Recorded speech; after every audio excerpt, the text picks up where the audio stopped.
un mateix producte en una web diferent, amb un altre nom diferent, però venen el mateix. Què està passant? Bon dia i bona hora, soc en José Carlos Núñez, psicòleg i orientador educatiu a Barcelona.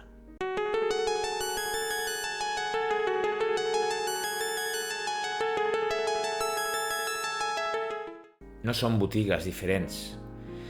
Si has vist el vídeo anterior, parlaven de la urgència i la manera en què ens feien no pensar per comprar un producte.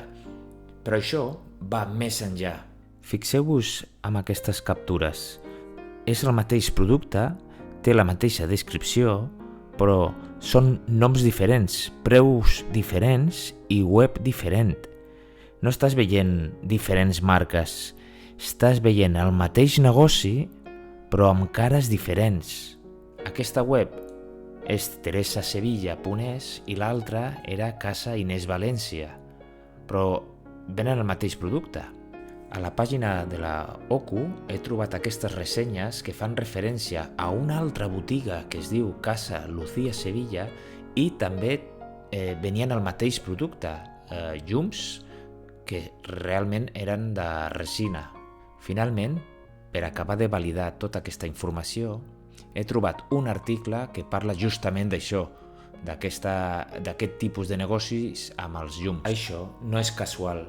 Aquestes webs no fabriquen productes, els compren en un lloc i els venen amb un preu inflat i afegeixen una narrativa emocional. Agafen un producte barat, creen una web atractiva, creen també una narrativa emocional i finalment ofereixen un descompte brutal. Tot això és legítim, són tècniques de màrqueting. El que crida l'atenció és que repeteixen el mateix producte en diferents webs i amb diferents noms. I per què passa això? Pot ser per veure quina estratègia és millor dirigir cap a un públic específic.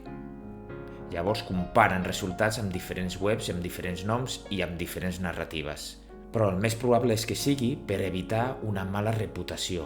A mesura que van venent productes, van creant males ressenyes i, per tant, han de modificar aquest context que han generat i creen una nova web amb un contingut igual, però amb una narrativa diferent.